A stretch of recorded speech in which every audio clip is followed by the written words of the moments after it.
West Valley City Hall. All members of the council are present. Councilmember Nordfeld, Councilmember Wood, Councilmember Whetstone, Councilmember Harmon, Councilmember Hune.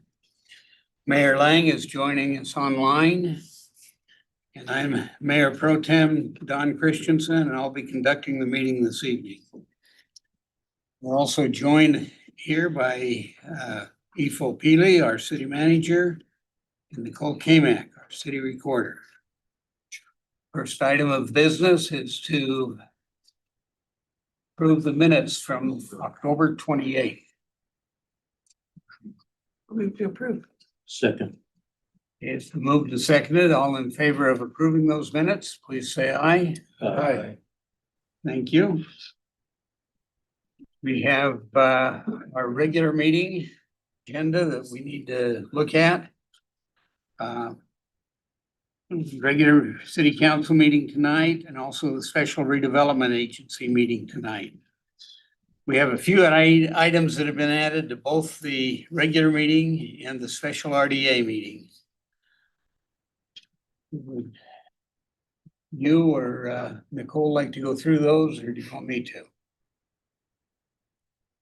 Yeah. I can do it then, okay? On the regular meeting agenda, we have a proclamation declaring November 22nd as World Suicide Prevention Day. It's been added. Is there anyone here willing to read that this evening? Okay, Councilmember Nordfeld, I will get a copy of that to you. I had it in my stack of papers and put it back in my box. So, Right here. I've got it here online. So. and Nicole's got a copy of it too, so. Number two, I'm going to invite Craig Thomas up to explain the addition of resolution 25-168 for the ZAP fund. Let me sign, come in.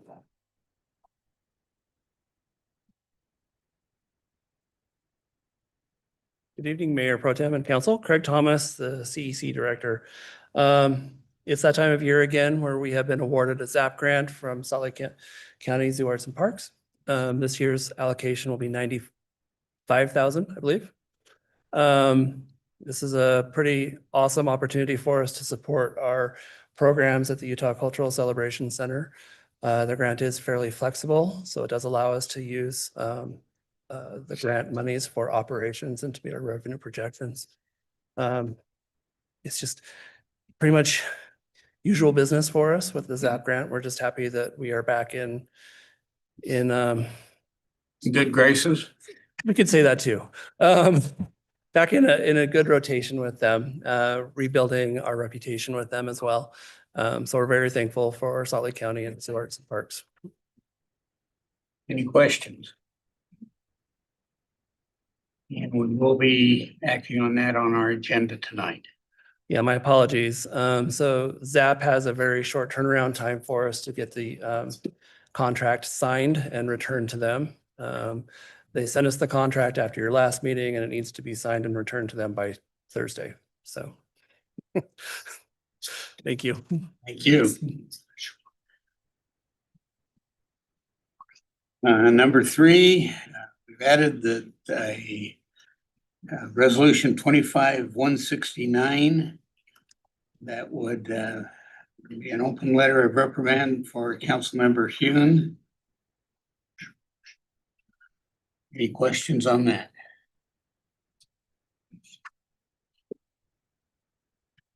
May I say something? Certainly. Yeah, thank you. Thank you, Mayor Pro Tem.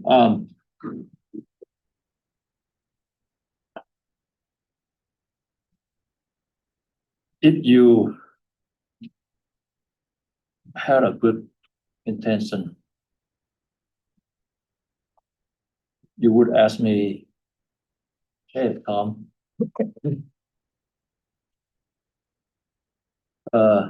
someone came to me and told me about XYZ or ABC. And you said something in a regular meeting about you took one step further than this.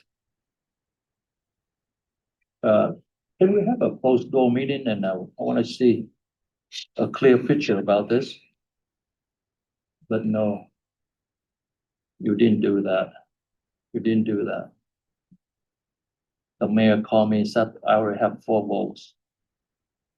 And next Tuesday, we'll have a closed door meeting.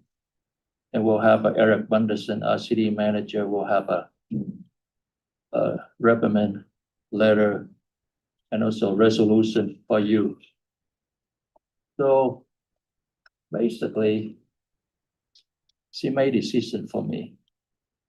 And she gave me no chance to speak regarding this matter. This matter is about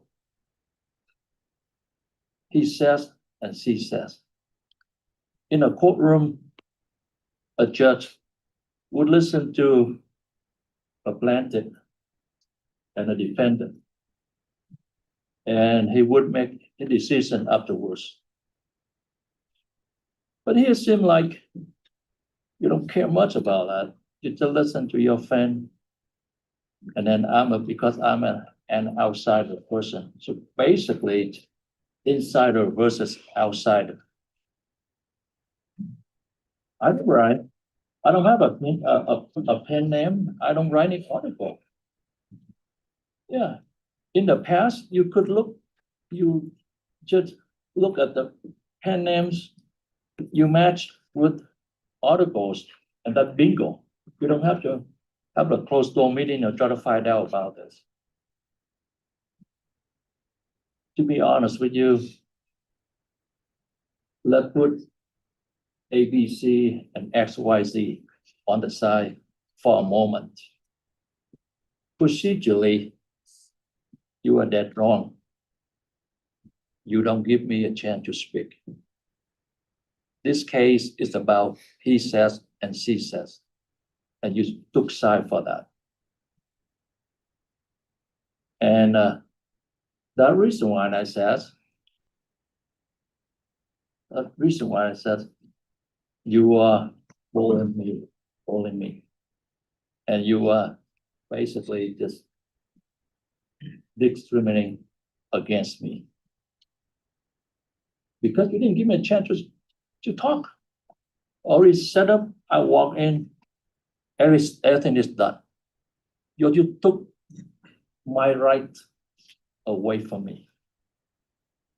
And that's not supposed to be in this culture. That's un-American. Here, we sit here, we discuss things about our city, and you don't give me a chance to speak about our city. That's all I want to say. Okay. Now let's turn the time over to Nicole to update us on resolution 25-176, 170. So we received the final election results earlier this afternoon. I have those numbers and documentation in your agendas, and this is just the formal action that the council takes as the Board of Canvassers to certify those results. Okay. And the final item that's been added is an item on the RDA special meeting agenda. And I'll ask Jonathan Springmeyer to update us on that.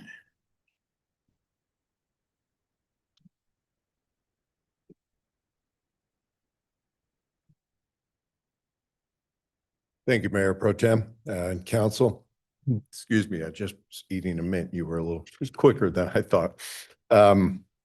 Wanted to bring this for a study and vote today as opposed to calling another special meeting since we have a redevelopment agency meeting already scheduled for tonight. The resolution in front of you would allow the redevelopment agency to hire Empirical Public Affairs, or EPA, as a lobbyist, a state level lobbyist specifically for the Maverick Center and specifically for the purposes of securing funding for renovation in preparation for the 2034 games. It's a year-long contract, total of $78,000. Obviously, we know money is paramount for the remodel. We've engaged in our, what I'm calling our needs and cost assessment. We're very close to being through with that, but we don't have the finalized numbers yet, but we know it's going to be a big number. So we wanted to secure a lobbyist. He'll work with Dave Stewart, which is our city lobbyist, but for this purposes, EPA would be singular in their focus and specifically for that Olympic funding for the Maverick Center remodel. Any questions on this? Just had a question on the. Yes. There's RDA, but was this part of the initial, the assessment that we looked at? Excuse me. It's not, we're doing it out of RDA funding. Right now, it's the most accessible funds basically available. Whether we choose to repay those from municipal funds, we can look at that. It's time sensitive. We've got interim sessions that are starting right away, and we've got bill files open for the general session already. So we wanted to jump on this.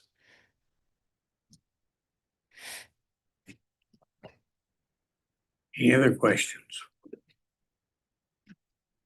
Any other questions on any of the items on the regular agenda? Thank you. Any questions on the items on the RDA agenda?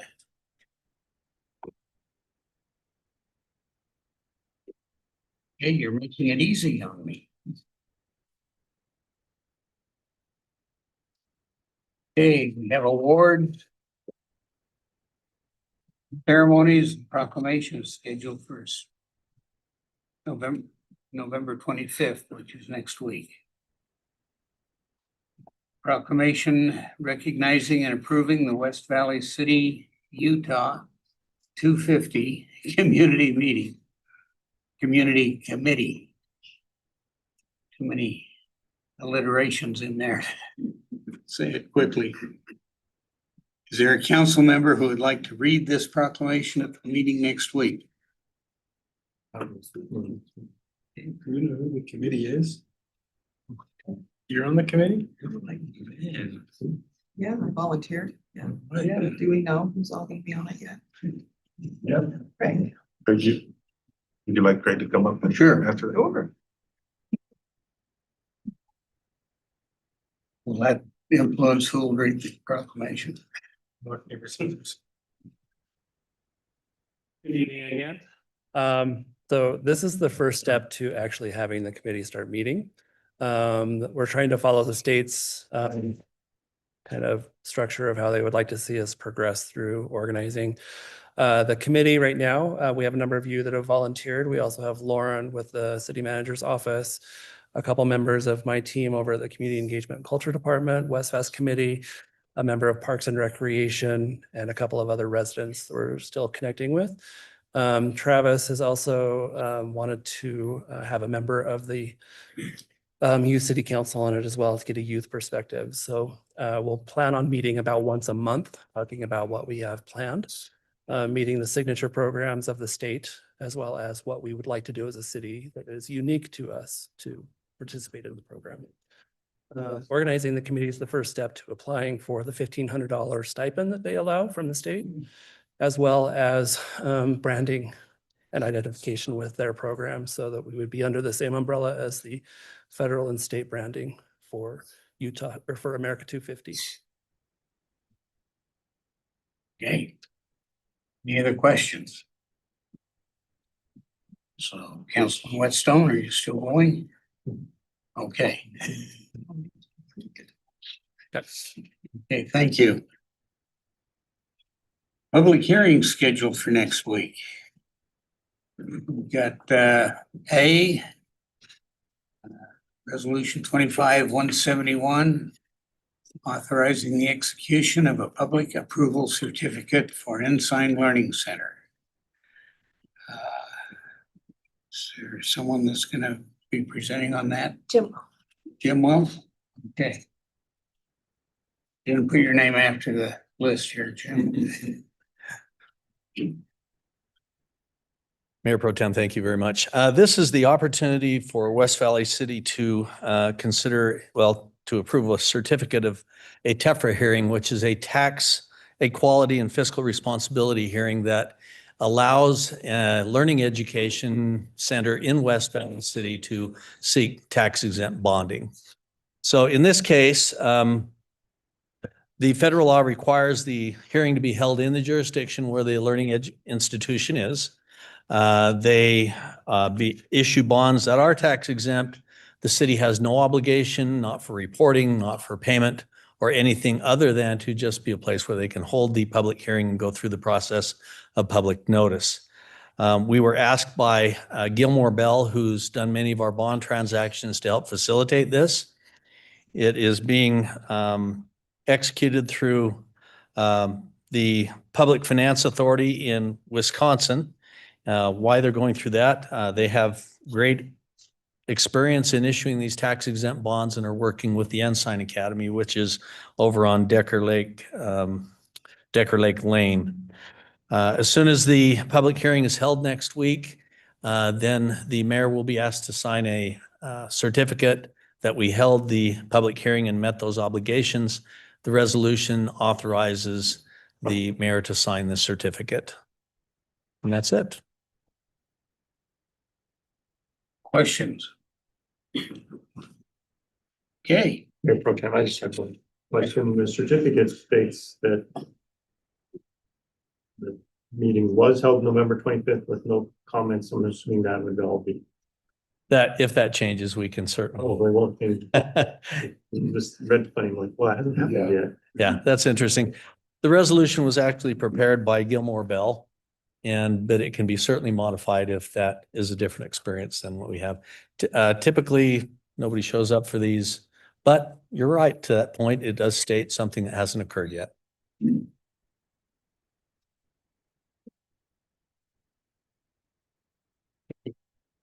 thank you. Thank you.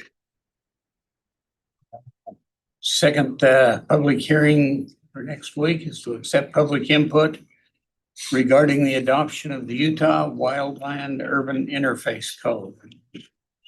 Ordinance 2534 and Chief Evans.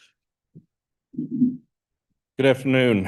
Advance one of the slides. Last year in the legislature, they passed a law requiring that every city adopt the Wildland Urban Interface Code.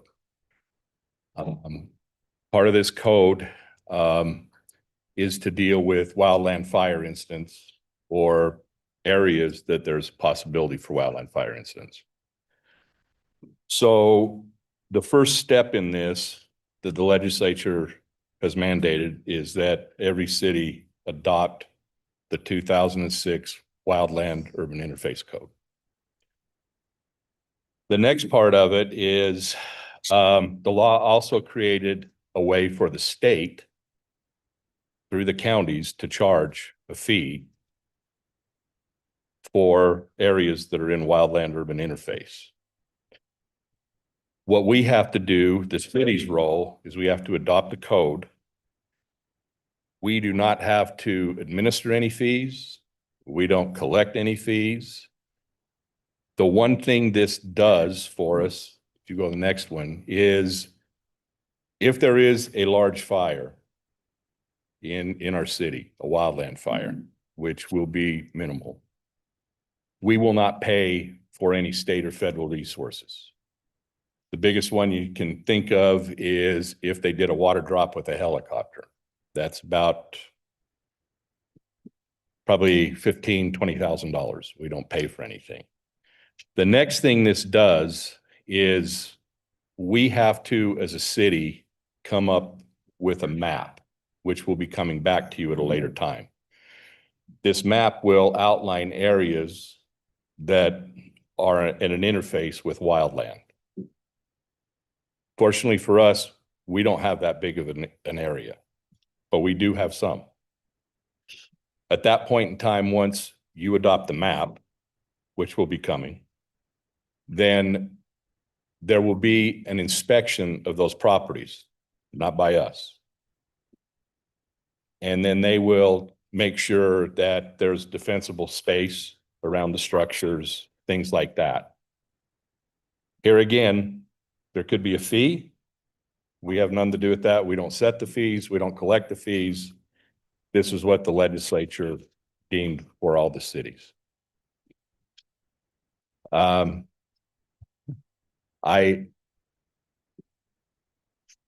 will look at a map. There are areas in our city that are close to a wildland area, I will say. But we will bring that map back before anything else. The reason this is on right now is part of the mandate by the legislature is by January 1st, we have to adopt the code.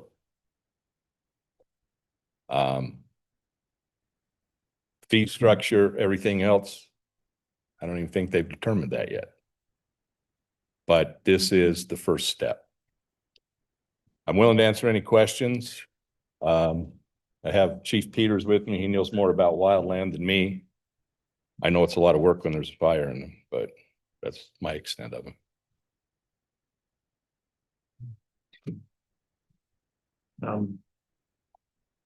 If a homeowner or a business is in the maps come out, can they contest it if for whatever reason, or is that just? Yeah, there's a way they can contest. There's what they really want, as I understand it, is they want the homeowners or wherever the structure is to make it as safe as possible. You know, if there's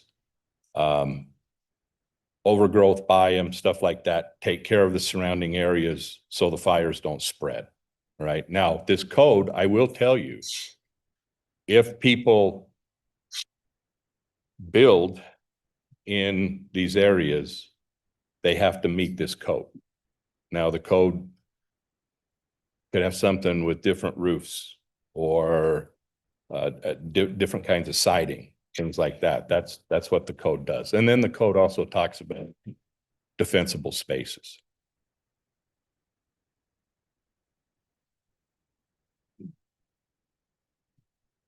Any other questions? When are the maps due? So we have to do this by January 1. Maps due later. Yeah, we hope that we need to work on this as quick as possible.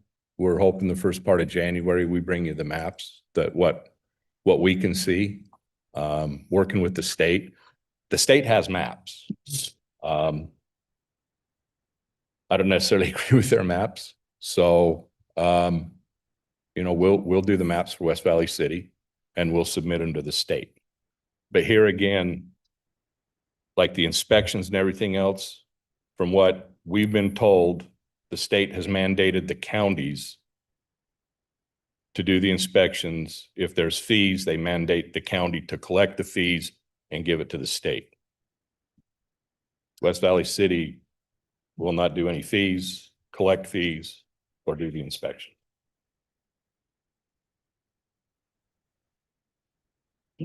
Any other questions?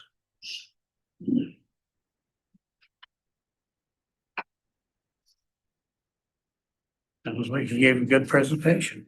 Yeah, I probably confused you as well as I confused myself. Okay. The next public hearing for next week. Accept public input regarding application GP 6/2025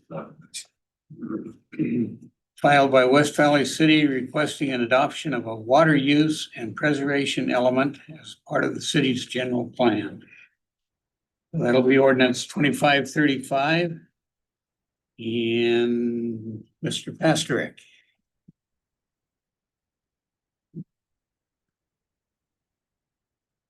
Good afternoon, Council. Steve Pastor, Community Development Director. So like the Wildland Urban Interface Code, this is another state mandated item that we're bringing to you this evening. So it was back in 2012 that the legislature passed SB 110 that required cities to have a water use and preservation element as part of their general plans. So we were fortunate to receive a grant from the state to help us put this together. We had a consulting firm help us prepare our plan. Like the previous item on your agenda, this also needs to be adopted by the end of this year. So by December 31st. And the plan by state law has to address a number of things. So, for example, how to reduce water consumption in existing development and new development, as well as identifying ways that excuse me, the city can reduce water consumption as part of its operations. And so this is just one illustration that's in our plan, highlighting the fact that we have 4 water districts, which makes our plan a little more challenging from other cities that actually provide their own water and sewer. And then we have another item that's addressed, just the state also want us to look at just sort of regional water considerations, which of course, there's been a lot of discussion about the Great Salt Lake and the impact of drought on the Great Salt Lake. In the end, there are a number of goals. I won't read all of these, but these are the goals that are established. And again, many of these really have to do with coordinating with the water districts because again, we don't provide water and sewer. So it's just working with the providers on things like conservation efforts and helping with programs they have to incentivize water efficient use. And so again, in summary, this is a plan that is required by the state to be part of our general plan, and we're required to have that be adopted by the end of this year.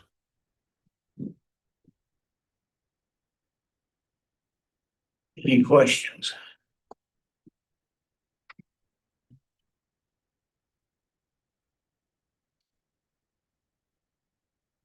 Sounds like nobody wants to question the state. Okay, thank you. Thank you.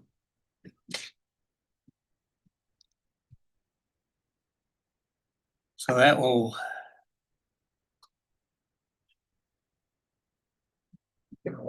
several action items next week. An ordinance to amend the general plan to show a change of land use. Is that a different one?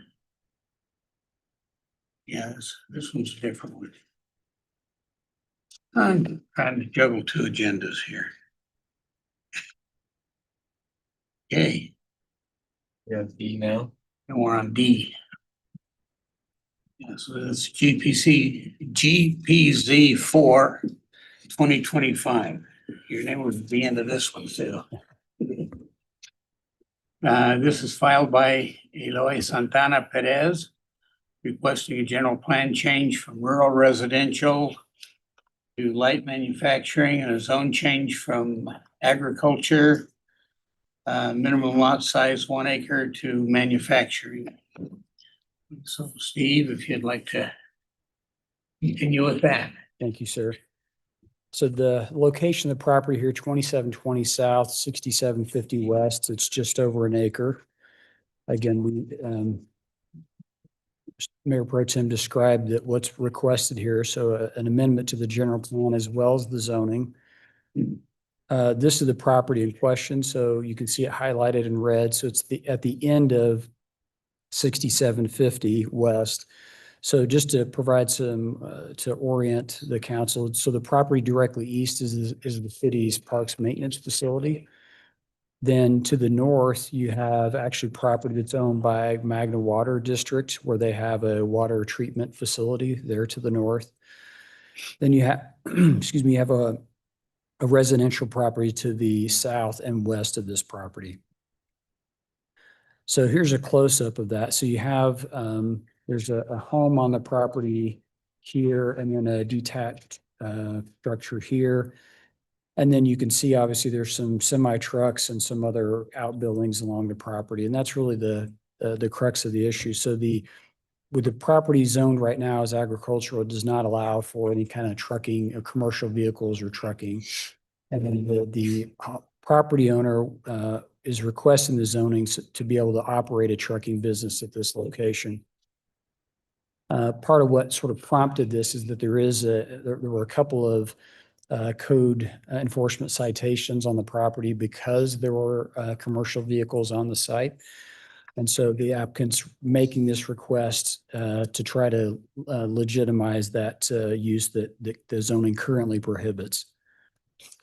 Just for some context here, so on the property to the east, the city does have plans. In fact, these are underway to do this kind of stormwater park with equestrian use. And so that's, again, just for context to the east. Another point here- property in relation to that? Absolutely. So this is the park maintenance facility right here. And so the property would just be right here. Another point, at least the northwest portion of the property falls within the FEMA flood zone A. So there would be, this is just more of a heads up. If the council were to approve this and they were to apply for site plan approval, there would be certain requirements that come into play with that. The applicant really, this is a very rough concept, was proposing to eliminate all of the detached structures along the west side and then include paving and screening as part of this. But again, if the zoning were approved, they would have to submit a more formal site plan and go through the site plan approval process. Yes. And would the house remain and?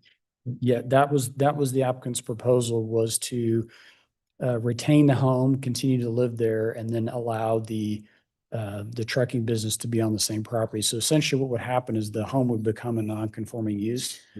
And so it could continue, but the way that works is that if there were a period where the home were no longer used for a home for a year or more, then at that point it could not revert back to a house. Yeah.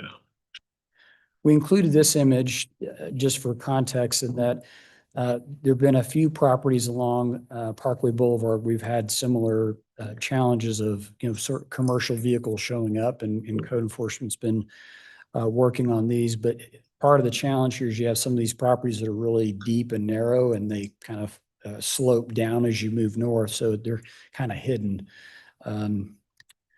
This is just a map showing surrounding zoning. So the property is surrounded by agricultural zoning. Now, I know the applicants in their materials made the point that while the city's parks maintenance facility is in an agricultural zone, it's not really an agricultural, or basically any kind of commercial or any government use is pretty much allowed in any zone. And then that essentially goes for the Magna Water treatment plant too. But that was part of their argument for the change, is that those are uses that aren't really residential or agricultural. This is just our general plan showing, again, the green is the rural residential, the open space area, of course, where the city's doing that stormwater park. And then the utility area would be the Magna Water property. So we have just a number of aerial photos from different years. So this is something the planning commission was concerned about, is just how this sort of came to be. So you can see in 2016, you didn't have the same elements of trucking and some of the outbuildings that are on the property today. Then 2017, a little bit of change, some of those outbuildings. 2020. And then, of course, more recently, you can see a number of trucks and the outbuildings on the property. Just some pictures here. So this is looking north on 6750. So the building on the right is the city's park maintenance facility.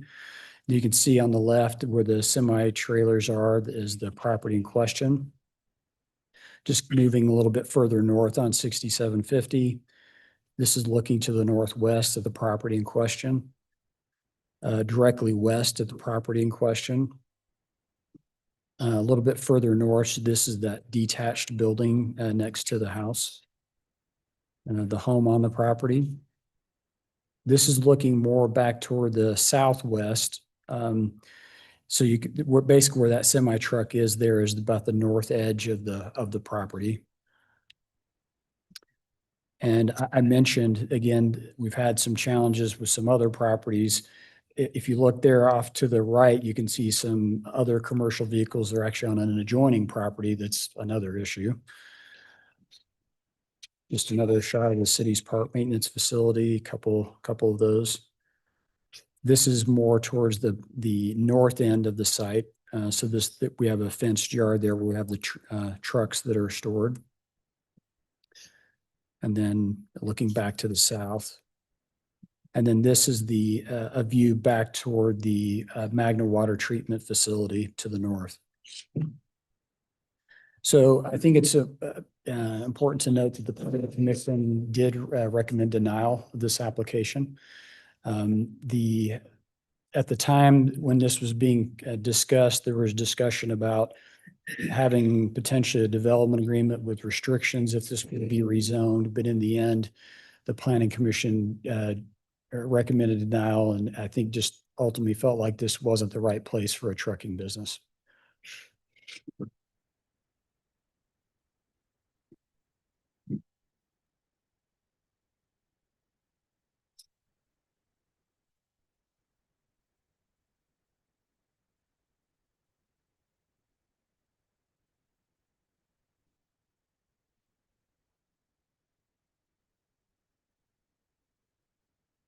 So action that we would need to do would be to amend the general plan to show a change of land use from rural residential to light manufacturing. Amend the zoning map to show a change of zone property. And that would be all of the actual action items, right? Correct. And I should add that if the council were leaning towards perhaps approving this, then and you wanted to have the development agreement, that's something we could go back and work with the owners on. But right now, there is no development agreement in your packet. That's not on the agenda. And I understand the applicant is here tonight. Would the council like to ask him any clarifying questions or anything? I think we've talked in the past that we would just open it up to have them, if they wanted to visit with us and talk to us, then they could have the microphone for a little bit if they want. You like? Sorry, I can't hear you. It's designed that way. No, would you like to say anything about your application? Well, Can you go to the microphone? thanks. Thank you, Mr. Pastor. So everybody can hear. Hi, good afternoon. My name is Eloy Santana. I'm the applicant. So if you have any question, let me. Well, the main reason here because we want to rezone in a property, we want to storage or equipment to our property. Like Mr. Pastoric showed us on the pictures. So I'm not here to tell the others neighbors have the same issue, but I did my research in different properties from 62 to 73 West. It's like eight house. They have the same stores the commercial vehicles on his property. Yeah. And I say, I don't know if I have any questions or any. Questions? Yes. You purchased this property in 2020 somehow then, or in that? 2016? Yeah. So was your intent when you purchased it all along to have a trucking business there, or? No, we haven't have that company yet. Okay. Yeah. So when did you start? I buy the property with my district because I like the animals and have my goats and everything. That property allow. Yeah. Yeah. We start our company and we always lease up another property to storage our equipment. Yeah.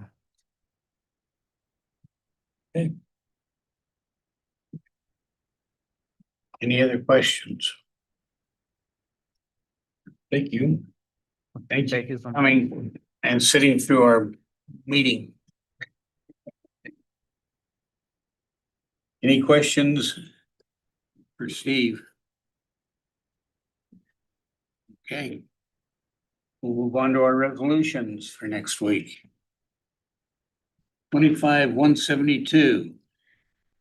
Authorize the city to enter into a memorandum of understanding with the state of Utah to provide access to cultural center programming. Cultural center, that sounds like Mr. Thomas.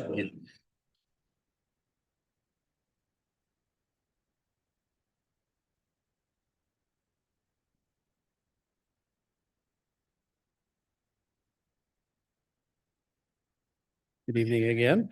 So this MOU with the the Division of Juvenile Justice and Youth Services, they will be providing the Utah Cultural Celebration Center basic maintenance assistance. They bring over the youth in the detention facility. They are supervised while on site, and they will be doing some basic cleaning, setup, grounds maintenance, kind of polishing the center a little bit extra for us. This agreement or this relationship has existed at the Utah Cultural Celebration Center in the past, many, many years ago, pre-COVID. And we are interested in bringing it back again. It provides the youth opportunity to provide service within the community. In return, they are asking us to continue our relationship in hosting the annual NOJO's conference, National Organization of Juveniles Offending Sexually conference. It brings in practitioners and others to learn about how to assist these youth that have offended or have sexual violence or have offended sexually, and helps them get the training they need to service or to provide service to the youth within the community. So it's a nice exchange for us. It provides a service for the practitioners within our area, including West Valley City, but also provides the youth an opportunity to provide service to the community. Any questions? Have we hosted this before? Apparently the NOJO's conference has been hosted at the Cultural Center for decades, practically since it opened almost, from what I can understand and glean from the records. It's a relationship that predates me, obviously, but it was under Paul Isaac's direction that we hosted this back in the day.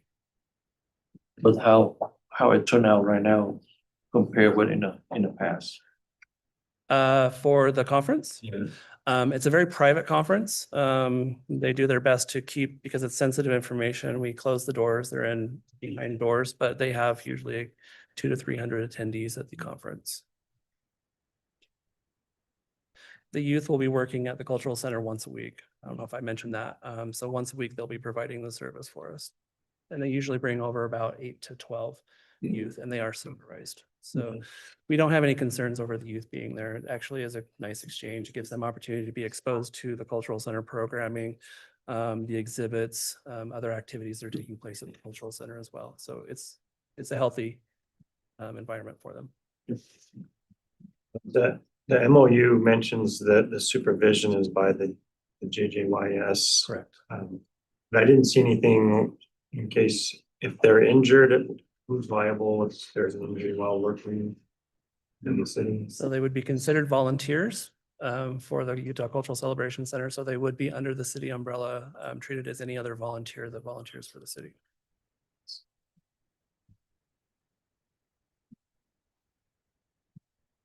And I think the supervision from juvenile justice comes because they are They're offenders. volunteered by a judge to be there. Correct. Yep.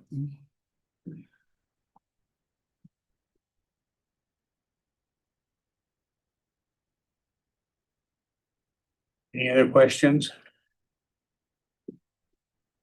Okay. Next resolution, 25-173. Authorize the execution of a professional services agreement with Horrocks Engineers Incorporated. So it sounds like that would be Mr. Wilson, our city engineer.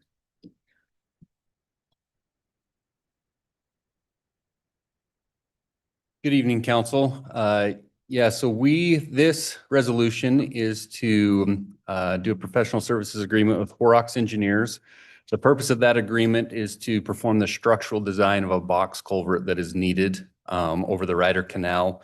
This is so that we can construct the 5900 West roadway extension project, which will come from Beagley Road down to Parkway Boulevard. Here's an exhibit here that kind of shows that roadway project and how it will connect Beagley down to Parkway. It'll essentially intersect Parkway at the southbound Mountain View ramp. So that will become a full intersection there.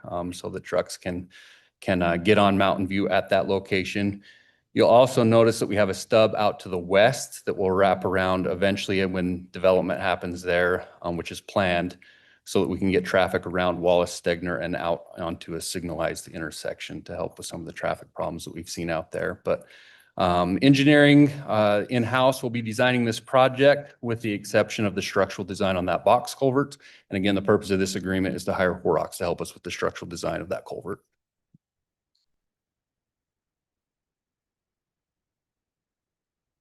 Any questions? I'm just glad didn't have to do all this when I had irrigation canals in my backyard. All I had to put in was a pipe. Okay. Anything?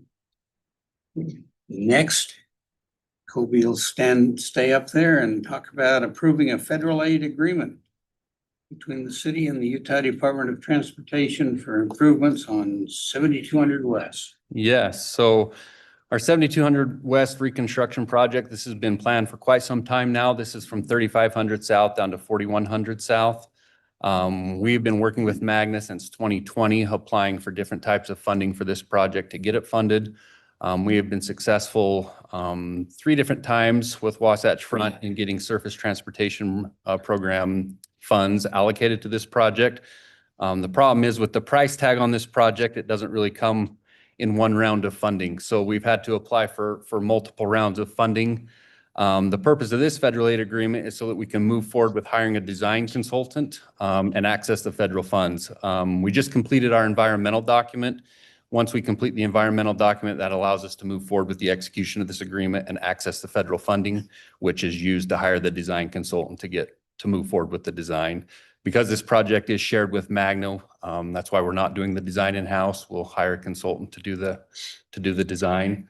But as you can see here, the highlighted sections of the funding, that's what's covered in this federal aid agreement. We were successful in our last application, this last go round, and got another 2.5 million that will be allocated to this project, but that's not in the agreement yet. So we'll be doing a modification to this agreement once the state has that money programmed into this project. So yeah, the purpose of this is to move forward with the execution of the agreement and then enable us to get a designer on board and get the design started on this project. I know there's been some questions on timing with this project. It's always a loaded question when a railroad is involved. Right now, I mean, we would love 2027. Realistically, that's not going to happen with the railroad coordination and agreements that have to take place. We're shooting for 2028, but again, the railroad presents a particular challenge, which is why we want to get a consultant on board right now and start the coordination with the railroad as soon as possible so that that's not creating any unnecessary delay. So as of right now, the target for construction is 2028, just knowing there's a risk to that schedule.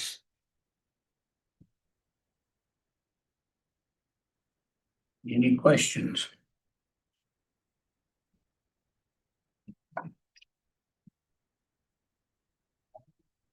Hopefully, I guess you'll talk to us about 25-175. Yeah, let's do one more. That's in relation to the same project that we just discussed, the 7200 West Reconstruction Project. As mentioned, this is a joint project with Magna City. And so this is an interlocal agreement that just discusses how the federal funding will be shared and the responsibilities of each agency. West Valley City will be taking on the project management role of this. We will oversee the design and the construction. And this interlocal agreement just spells out the reimbursement costs and so forth from Magna. Essentially, this is a 60-40 split. Magna has a lot of the sidewalk on their side of the road. We have a lot more missing sections of sidewalk, some more improvements that are needed on the West Valley side. So again, about 60% of the improvements are in West Valley. As a result, we'll get 60% of the federal funds, but that comes with 60% of the required match as well.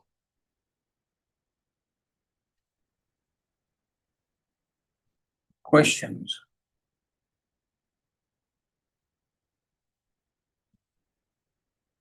Okay, Thank you. we have 3 items on our consent agenda scheduled for next week. These are our usual essential easements and deeds and an appointment to the Planning Commission. Council, have any questions on any of those 3?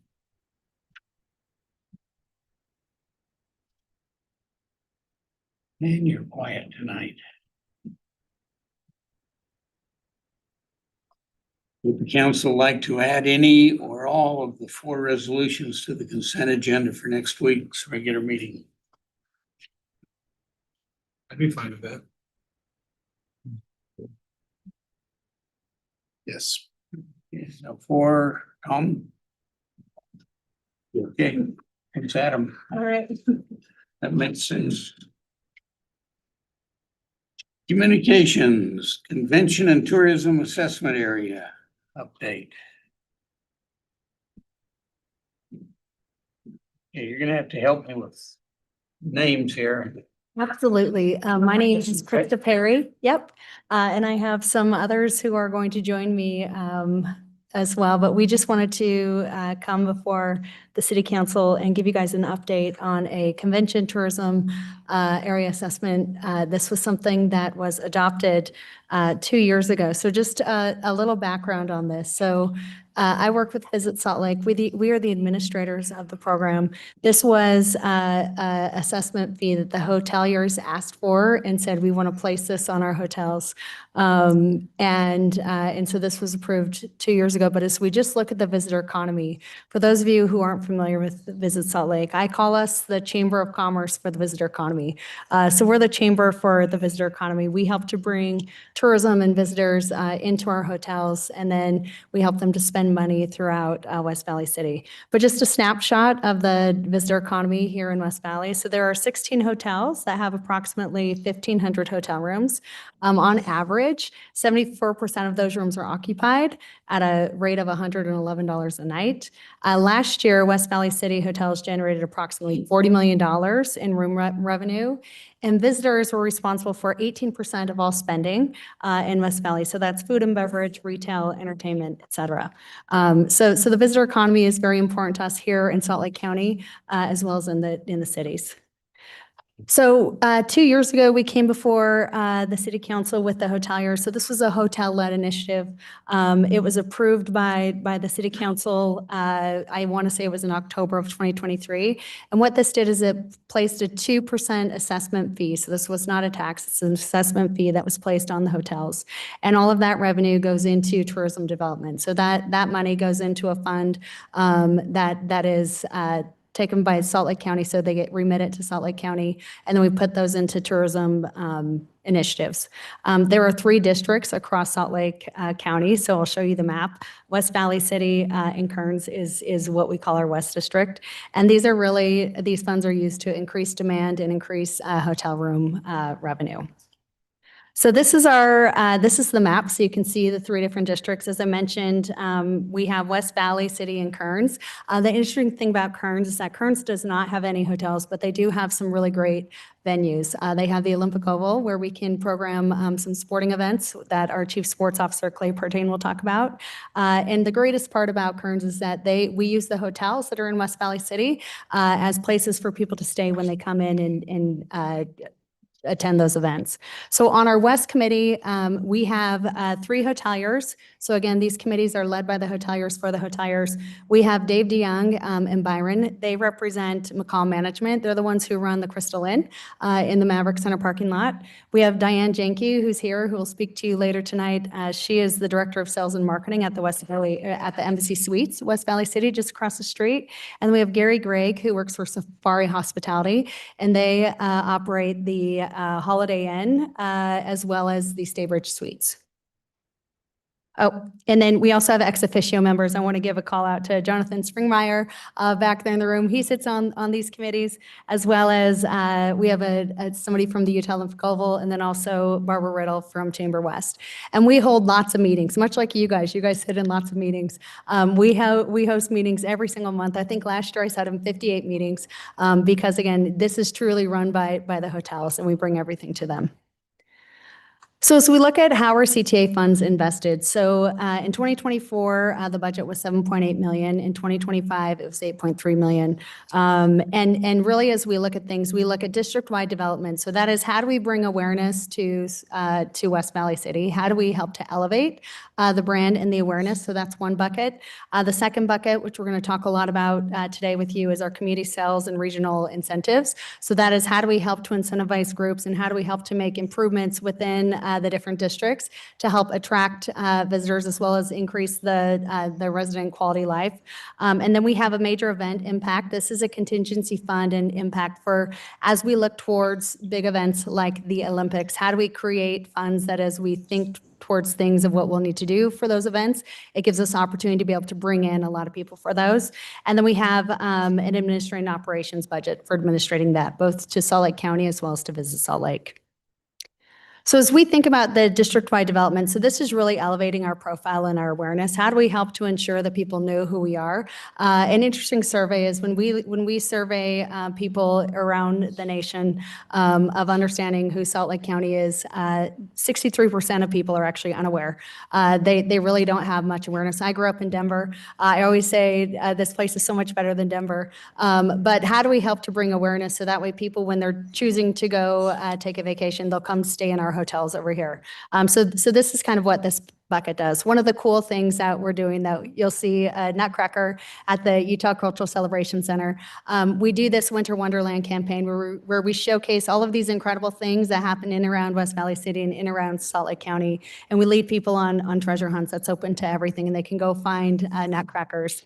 Another thing we do is international marketing. How do we help to drive kind of the international visitors to come stay here at our hotels, and then host awareness events in LA and New York City to help elevate our awareness. As we look at how we drove impact, as we think about the West Valley hotels, this is such an incredible sports town. When we think about all the sports opportunity and sports tourism, Clay Partain is going to come up here and talk in just a minute, but sports tourism is on the rise. These are all of the youth and amateur groups who travel for sports. We have incredible venues here in West Valley City. When we think about the Centennial Park, we'll talk a little bit about that, but there's a lot of opportunity here. This last year, we had 14 events that are expected to bring in 152,000 attendees, who will use a projected 102,000 room nights and contributing an estimated $61 million in economic impact. And the incentive funds that we bring to the committee every single month is to say, what are these groups? How do we want to bring them here? And what can they contribute to West Valley City? We also do leisure marketing. So as we think about leisure marketing, as we think about the events that are being held at the Maverick Center and around, this is a campaign that we did with online tour operators. So if you think about an Expedia.com, if you guys have ever booked a hotel room on there, this was something that we looked at these two events that the Maverick Center were hosting. It was the USA Canada event and then also the Gold Over America with Simone Biles that was held last year. What we did is we said, okay, there's these great events that are happening in the Maverick Center. How do we build demand? How do we help to promote that you should stay at one of these CTA hotels? So we were able to run a campaign, a marketing campaign that we're driving people to come and attend these events and stay in one of the hotels in West Valley City. So this had a great return. When we look at, we spent $50,000 and we saw $305,000 in hotel revenue, which equaled 2,300 room nights, which was a return on ad spend, which is always what I like to see is, are we making more than what we're spending? That's always our goal. And so we had a 6-to-1 on the return on advertising spending. And that's what we look to do is how do we help to drive more demand? How do we help to drive more visitation? I'm going to call Clay Partain up here. He's the Chief Sports Officer at Visit Salt Lake to talk through some cool things that we've done from the sports side. All right, pleasure to be with you this evening. I can hardly contain my excitement when you start thinking about all the different types of sporting events we could bring into the West Valley City area. And when you think about all the great venues and assets that your community has around here, it's really an exciting thing. And I think this is a really a fun one that we wanted to call out tonight. And it was a really cool way that we could creatively use the CTA funds that we have access to with our hoteliers, and not only win a great sporting event, multi-year sporting event, but also it was also a way we could ultimately give back to the community as well. So Centennial Park, if you don't know, and Jamie's over there in the back, they have 8 softball fields. It's an 8-plex. If you look around on this entire valley floor, there's no other 8-plex around. West Valley City is the only one that has it. It's actually a really amazing asset to have when you think of regional and national level softball events that we could potentially land here in this great city. The Centennial Park, despite being a wonderful facility, it had a few items that Jamie and I took note of that could be improved or upgraded to make it more marketable regional and nationally. So we thought about how can we creatively maybe use some of these funds and bring a great event. So we found a national senior softball organization called USA Senior Softball, and we told them, we said, hey, look, we got this great facility. We want to get you on a 3-year deal to start with option to renew. And at the same time, Jamie and I flushed out some items at Centennial Park that we could potentially help improve the park with. And one of them was this great new scoreboard that we were able to get put in, and then some infield improvements and repairing some railings and such. So we approached the CTA committee with this package of like, hey, let's improve the facility and let's bring in this softball event. And everything kind of happened as we had hoped, and the softball company signed with us. The improvements got made. We ended up getting $60,000 to put into the facility. It was a wonderful way to use the funds, but these funds they're by the hotels for the hotels. So the funds need to ultimately lead to more tourism, and it did. So we have senior softball coming in. That actually opened the door, and now we have other regional national softball organizations now interested. The latest one, just this week, we notified Jamie there's another one called Top Gun Softball that's now interested. So that was a really amazing, fun way, and we wanted to share that with you. The Maverick Center is one of your most amazing assets. There's a variety of events every year that we can help leverage to bring in there, and you have a phenomenal team working there. From Jeff Davis on down, and also with Jonathan's Department of Economic Development. But we work closely with your teams here to identify what can we help bring in. And the Big 12 Gymnastics Championship is a wonderful event And we're actually working on it right now to confirm that event, potentially all the way through 2030 every year for West Valley City. And it brings close to 7,000 estimated room nights that end up scattering not only in West Valley City, but all throughout, 2.9 million direct impact. So it's an amazing event. One that's not on here that I do want to call out, and mark your calendars, I'll get you the exact dates, but it's this March. We're going to host the nation's largest U.S. figure skating event right at the Maverick Center, thanks to Jonathan and the Maverick Center staff and our CTAA group for helping us put this package together. But it's the Synchro Sectional Nationals. So if you think of like synchronized swimming, but this is on ice. So you have 20 or so figure skaters out on the ice at once, and we're bringing in close to 200 teams. So these teams are going to take over the hotels. They're going to spend lots of money at the shopping centers, at the Valley Fair Mall, in and around the venue. It's going to be an amazing, amazing event. We're really excited about it. But we are, just want to assure you that we are out working as hard as we can to find these types of events and strategizing with your venues and your staff here in the city on how we can best bring these events in. So it's been a lot of work, and we're just so proud and grateful for our partnership with West Valley City. Now I want to call up Braden on our team really quick to go over this last slide here.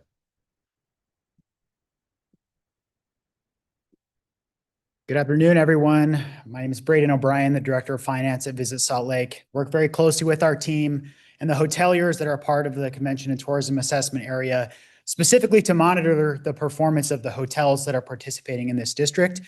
This is a hotel-led initiative that is designed to reinvest in tourism development and ultimately grow revenues for the hotels, which then gives us more funds to invest in growing tourism development and also generates more sales and use taxes for West Valley City. So again, about $40 million annually in hotel revenue in West Valley City. We get really strong and accurate reporting data on how the hotels are doing. And we look at these numbers every month with our hoteliers to continuously monitor the performance of the hotels. There's about 15 or so destinations that we consider our competitive set, comparable size cities in the Western United States, where we're competing against them to land conventions and tourist visitors. West Valley City has the highest hotel occupancy of any submarket that we track at nearly 76%, with some room to grow on rates. The average daily rate in West Valley City is about $113. We have seen that number grow since the CTAA was launched. And we see that's kind of the trend across the CTAA, is where revenue per room, which is one of the key performance metrics the hoteliers are paying attention to, has been declining across the industry. There's a lot of travel and tourism related headwinds, but we have seen our CTAA hotels have revenue per room rise, and that's driven largely by increases in average nightly rate. Revenue per room for CTAA hotels over the last year has grown by 4.2%. And that's for the CTAA only hotels. We've seen that decline by about 3% on average across all of the competitive destinations we track. And we've also seen it decline by almost 1 percentage point across all of Salt Lake County that does not participate in the CTAA. So what we're seeing is that the CTAA hotels are outperforming our peers nationally and their peers in the county that are not a part of the program. When we use these funds to bring in large groups, with 1,500 hotels, if we bring a sporting tournament that's going to use 500 or 1,000 hotel rooms each night, that drives up rates, drives up demand, generates more hotel revenue overall. So to talk a little bit more about her experience on the CTAA, we'll bring up Diane, who's a hotelier on the committee, and she'll speak a bit more about the CTAA. Thank you. So yeah, my name is Diane Yonke. I'm the director of sales here just at the Embassy Suites.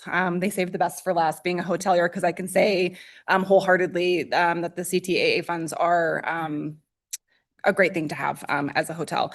One of the most valuable aspects of the CTAA is the collaboration that we have amongst the hoteliers that are a part of it. We meet on a monthly basis, and during those meetings, it's not just about the updates that are things that they're trying to bring in, but it's us working together. It's us sharing insights. It's us finding ways to drive more business to West Valley City. Through the CTAA, we've been able to align around shared goals that support West Valley as a destination, not just for leisure stays, but also for the sports, tournaments and competitions that are coming in, and even corporate events that will fuel our local economy. The collaboration helps us identify opportunities to attract more visitors, which in turn drives spending at hotels, restaurants, shops, and entertainment venues, ultimately resulting in more tax revenue for West Valley. CTAA is for the hotels, by the hotels. You've heard that said multiple times. We're benefiting not just ourselves, but the businesses also who are paying into these funds, and strengthening, of course, the economic development. The funds come directly from our properties, and then we decide together how to reinvest those funds. So lastly, just as a hotelier, I'm confident that these dollars are being contributed exactly where they're being promised to be contributed, and that it's for the benefit of us as hotels. Thank you. Are there any questions? Any questions? I have a question. So of all the CTA incentives and benefits and events that are being generated by the CTAA, how much of that flows to West Valley relative to how much our hotels are contributing to the CTA? Yep, so it's all a portion of what the percentage, so when we think about the 50%, which is that bucket that I talked about, all of that is really elevating the brand and awareness of West Valley, and again, the hotels that are here, so that's really the awareness. And as we look at, I want to say, Braden, is about 5 to 8%. 10% of the total funds are generated here in the West District. And then it's 30% of the total that goes towards specifically these West Valley focuses. Yeah. Does that make sense? So it's the 10% are generated here, and that's the, as we think about the percentage it goes, as we think about the incentives specifically, but then the brand building awareness that we weave in all of the West Valley, like Winter Wonderland, for example, we're highlighting, and I think this is a really important thing, as you saw Braden just shared that the hotels, so there's 65 hotels total. When you think about all the hotels that are within the CTAA districts, there's 65 hotels. As we've seen, those 65 hotels have seen they've seen their RevPAR, they've seen that grow by 4%. And that is when we're using CTAA dollars, we basically create guardrails where when we're doing campaigns, those hotels are the ones that show up. So any campaign that we do that are promoting, that are using CTA dollars, those get guardrailed. So those are the ones that show up for the consumer, for the leisure, for the sports group to book.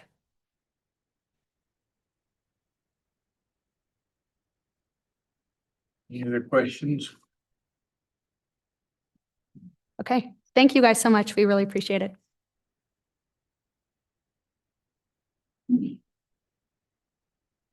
Any questions on the calendar?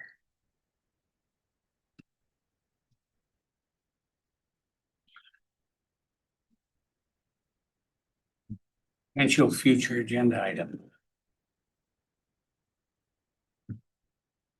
Okay.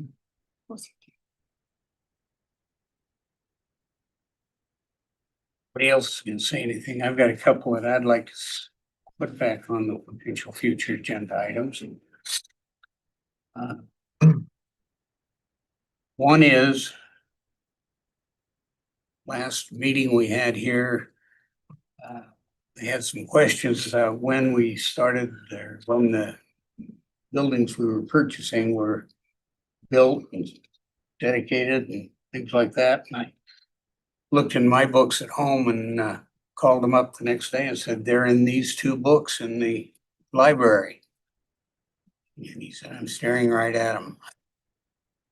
So we need an archivist somewhere in our organization to cover things that we've collected along our sister city trips, things that we've printed ourselves, and they're back in the archives somewhere. We've mentioned it before. We got started on it and we kind of went off of it. So it's something we need to talk to the departments about and see where they could use an archivist.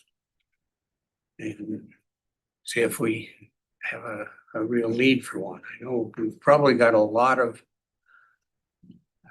stuff from the sister city trips we've made that we've got storage for it now down at the cultural center. We just need to know what's in the storage. And secondly, it'll be a buzzsaw in my craw for a while. We've got a beautiful friendship arch gate from Taiwan, from our sister city down on campus, cultural center that needs a restorative paint job. It didn't come to us in that faded condition. It looks about like that wall back there. All the colors the same. Came to us in a very robust paint job, and many of my friends from the sister city are chewing on me a little bit to get it redone. I know we started it, we got it going, but we need to report back on what's happening. Getting it going again, getting it done rather than just started. I thought they said they would do that last time. I can remember a few years ago. They said they were working on it. Okay. I'm working on my health too, and it's a constant job. It needs to be going. So when you say they have been working on it, who's they? Parks and Rec was one that was looking at it at the time. And they've gone through a few things, and most of the things Jamie did keep in her on her desk. And so I think we just need to we can build the fire again. We'll be prepared to address. There's been some, I don't recall, but there's been some conversation in and amongst staff about it. But we'll be prepared to talk about it, address it next time. Okay. And we'll talk about the archive. By next time, do you need next week or? I guess our next Next meeting is next week. Yeah, we can. Appreciate that. Any other potential future agenda items? Council reports.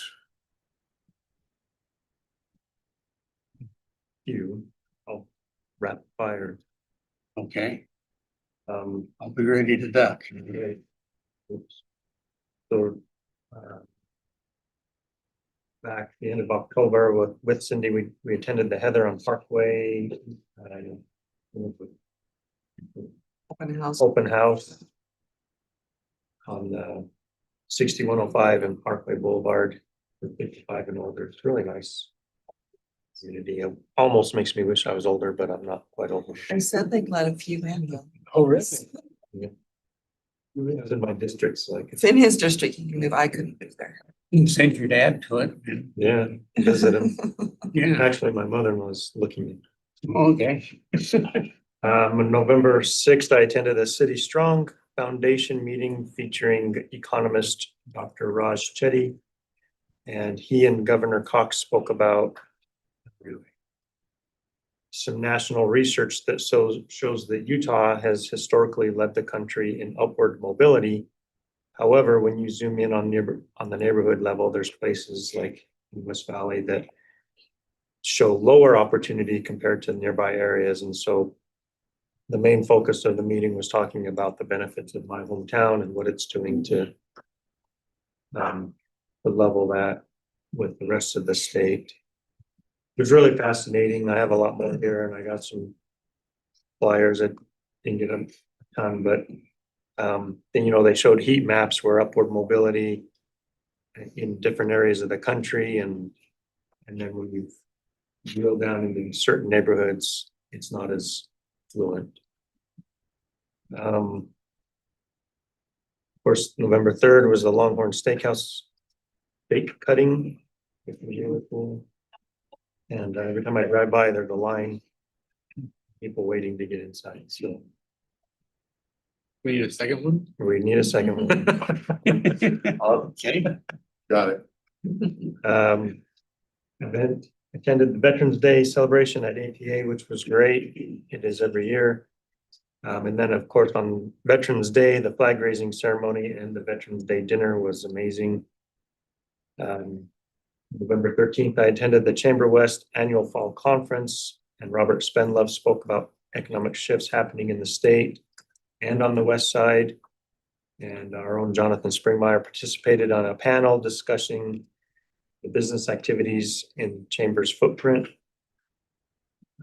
Was able to, just a few days ago, visit the holiday marketplace at the fitness center. And then also on that same day, I helped decorate the Veterans Tree for the Trees of Diversity event at the cultural. He's well. Like the ways. Take your vacation. Yeah.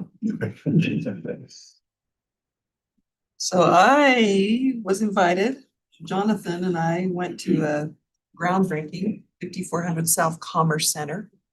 I drove out the day before looking for this place, of course. Yeah, there's nothing there, so Jonathan's like telling me where to go.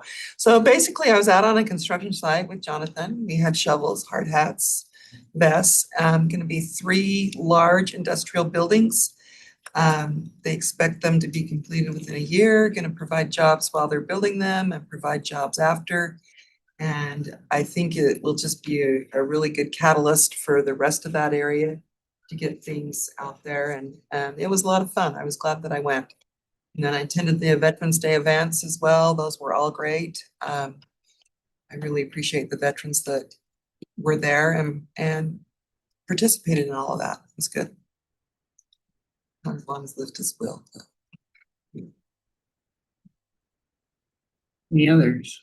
Cindy didn't mention that the 3 of us with some staff members attended Oh, I the forgot about Wasatch that. Front Regional Council's planning for transportation, long range planning. Plan. And so if any of you would like to give feedback on that, look for an email soon from them about that. I also have paper with the QR code if you want to give feedback regarding trails and roads. Trails, roads, transit, and land use. Yeah. You can go to their website and comment. And I know I got my email today. So you may be getting one in the next couple of days from them. Okay. Any others? First part of the month, I was at the UASD conference, Utah Association of Special Districts, representing the Mosquito Abatement District. They had some interesting presentations. One that struck me was on our, do we have a privacy plan for our website privacy and web privacy? And I came back and asked IT and they said, yep. So they were presenting it as a brand new thing, but our IT department has been ahead of the game again and is already developing it. It's a comprehensive plan that they were presenting for these small districts that I know our IT is hired out to let's hold some PT. But you know, it's something that will get the small districts involved in this too and help us. And they also, UASD is one of the big lobbyists up during legislative session. And so they presented the skeleton outlines they have so far of the upcoming legislation. Brought back just a list of that. It's just to share that with Sands. You go to some of these that aren't involved with a big city or a city that does a lot of things, and you wonder, how does this little district handle all of this? And it's because we cooperate with the big cities too. All 4 districts that were in that water plant were up there. Oh. That's my report. Any other reports? Don't need a closed session. More items. I'd like to make a motion for a closed session for professional competency to allow Councilmember Hune to tell us what he wants to tell us and to give him that chance. I think I'd rather make a mistake by allowing him to speak too much than not allowing him to talk. To be honest with you, Locke, I appreciate your idea. Thank you so much, but I think your mind already said. You guys, all your mind already said. So I did no use. Yes. I walk in, it's already done, everything is done. So basically, you guys already made a decision for me. Yeah, frankly, it's unfortunately, I cannot speak for myself. That's un-American. Then I withdraw my motion. Okay. Any other motions that we'd like to make? Motion to adjourn. Second. Okay, all in favor? Aye. Aye.